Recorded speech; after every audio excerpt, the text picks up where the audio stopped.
Alright guys, I want to do a quick video just talking about my first impressions of my new Kawasaki KLR650. I put 1,000 miles on it so far, so I just want to talk about what I think about it and how I like it so far.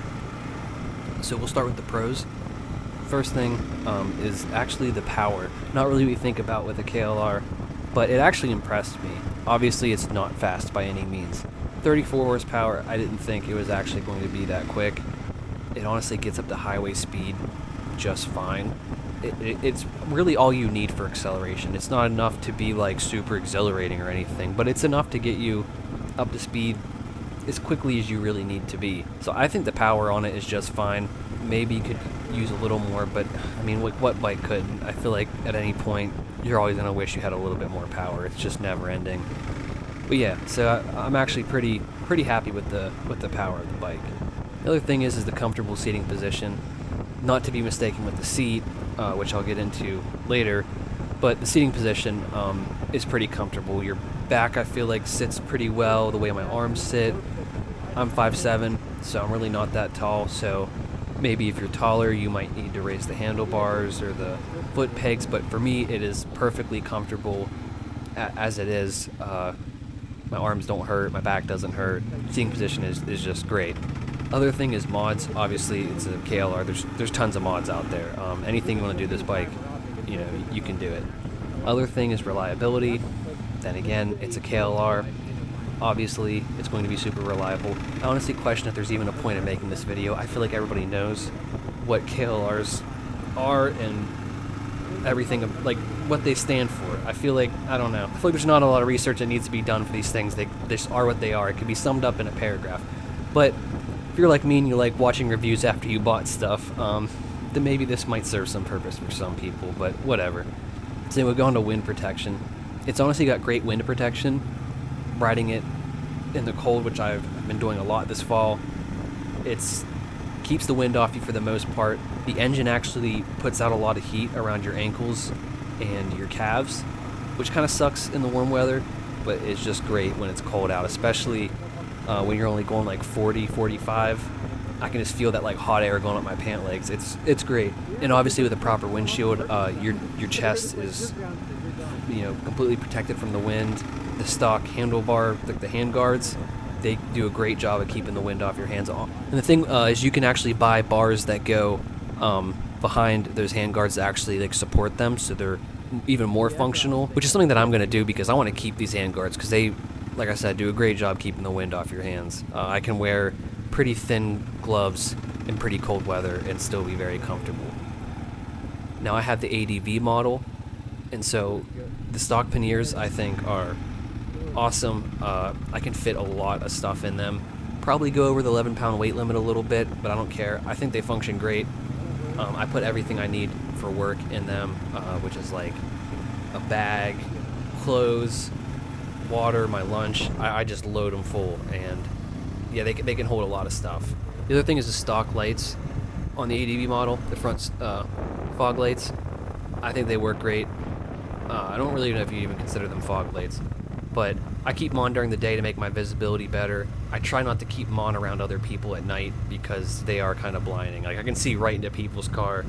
I can see right into people's cars. I'm trying not to be an asshole, and a lot of people make the argument that at least you're more visible, but I try to treat those lights like high beams because I think they're pretty bright looking at them head on.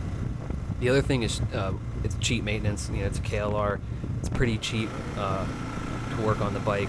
Parts are super available. Not something that I had to, like what I had to deal with my CF Moto, where you can't get parts anywhere in terms of the engine. Oil change is super cheap. The filter's super cheap. It's kind of what makes this bike great, is even the few rare times that you do need to work on it, it's going to cost nothing. Alright, so now I'm going to go to like kind of like neutral things about it. It's like things that they're not great, but they can be easily solved.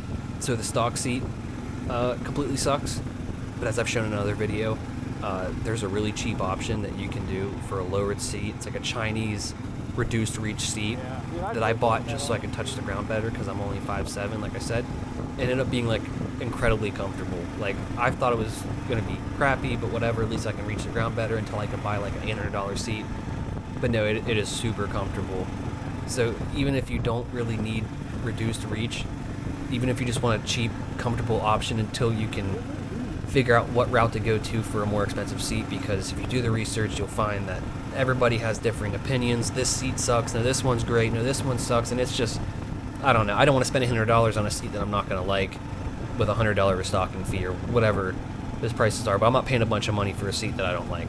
So I figured I'd get the cheap option, and I'm probably just going to stick with the seat, to be honest. So it's neutral because, I mean, yeah, the seat does suck, but there is cheap options out there. The other thing is the windshield sucks. I'm pretty sure that's the same windshield that's like on Ninjas, but I could be wrong. It sucks. It does nothing that well to keep the wind off of you. It sat like right in my line of vision, and I felt like it kind of impeded like my view of the road a little bit, and I felt like it just funneled all the wind right into my face. I had the V-Stream windshield, which I've done a video on. It's $100, you can get it on Amazon. Another neutral thing because it's a cheap fix. The other thing is, it's a tall bike and I'm short, but it's pretty manageable for its height. I feel like it's really not too bad. It's not like a Tenere. I would love to own a Tenere. That's what I would have bought, but there's no scenario where I can ever touch the ground on that bike. Sure, I'm 5'7", but I have a 30-inch inseam, so I'm pretty much 5'5". I have like really short legs. I have tried multiple times. There is just no way I can make a Tenere work. I was holding at the dealership at like a very far angle, and I just can't ride that bike. But this is still tall, but it's like I said, it's manageable for somebody who's short like me. All right, and the last neutral thing is that with it being a KLR, is that it does everything well, but it doesn't do it great. So it can do the street pretty well, but not great. It can off-road very well, but not great. This bike's goal is to, be able to do a little bit of everything. And with that, especially at this price range, comes compromise. So it's not going to be an amazing off-road bike, although you can make it, you can mod it to do certain things better. Some guys prefer the highway, so they do a lower fender and a different windshield to make it a little bit more manageable on the highway, especially different tires. Some guys get more aggressive off-road tires and mess with suspension and then make it better for off-road. It's kind of like a blank canvas that you can make fit what you want to do with it better. But even at that point, it's still not going to be what something that's oriented specifically for it could be. It's not ever going to be as good as a street bike as something that's designed for the street. And the same thing with off-road. So that could be seen as the downside. I see it as neutral. My whole thing is that I feel like that's the purpose of this bike, is to kind of check all those boxes to some level, and not be focused on one thing or the other. It's kind of what the KLR stands for. Alright, so now we're going to get to the cons. First thing being is that, like I've kind of mentioned earlier, it's not great on the interstate. I actually rode it 2.5 hours on the interstate, and it was atrocious.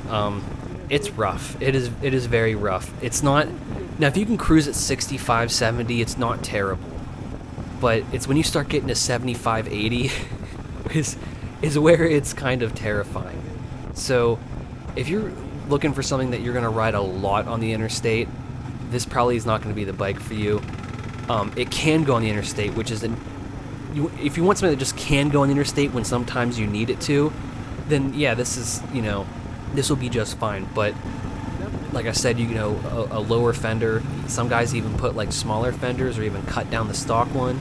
They said it makes a massive improvement. You can get a fork brace, which people say makes an improvement, although it can cause issues with your fork seals leaking, which is a whole other video within itself. But so yeah, I mean, there's some things that you can do to make it better on the interstate, and I plan on making a video in the future trying a combination of multiple mods to see how much better I can make it on the interstate without compromising off-road too much. So I don't know, we'll see how that goes. So the other thing is that it's heavy. It's like the same power as like a DR650, but it is significantly heavier. It is just a very heavy bike. When you like lay it down when you're doing your oil changes, you have to lay the bike down to adjust the doohickey, which is like some sort of tensioner, which I'm not going to get too much into. But laying it down and then picking it back up really sucks. And so I can see on a pretty technical trail where you drop it a lot, it can get very exhausting. So if you got like back issues, or you're, you know, just not looking to fatigue yourself, this bike's going to be tough, because it is incredibly heavy, and you can even feel it while you're riding at low speed. I feel like it took me longer than I expected to be able to like come to a complete stop without putting my foot down and just maintaining balance for a couple seconds. I mean, I eventually figured it out after a couple days, but I honestly thought I'd pick it up right away, but the weight really kind of threw me off guard. The last thing is, and this is kind of subjective, maybe should have been a neutral, but I see it as a downside in my eyes, is the dashboard, or the display, whatever you want to call it. I don't know why they couldn't put a tachometer on it. I mean, it is a one-cylinder, so you can really just count the RPMs as you go down the street, but I don't know, I feel like a tachometer, at least like a temperature gauge, so I know how hot the motor's running, would be kind of nice, but some people like that. Some people like there to be no data, like, at all. At least an outside temperature gauge would be nice, you know? I want to know at least, like, what the temperature is around me. There's people who sell gauges for that, that you can install, and they even look OEM.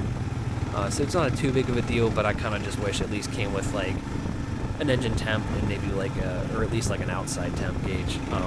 It just would have been nice in my opinion. But that's pretty much it. I'm loving this bike so far. I plan on doing a couple road trips next year in it, and I'll be doing videos on those. I plan on hitting up the May BDR. I want to do a journey all the way across Ohio. Just all kinds of things that I want to do with this bike next riding season. But yeah, like I said, I'm just super happy with it so far. I think it's definitely worth it. Obviously, this bike's not going to be for everyone. There's compromises to some degree, especially considering the price. But for what I need and like what my goals are and the type of riding that I want to do, it fits me absolutely perfectly. But yeah, so that's pretty much it. Expect a lot more videos on the KLR in the future. And that's all I got for you. So thanks for watching.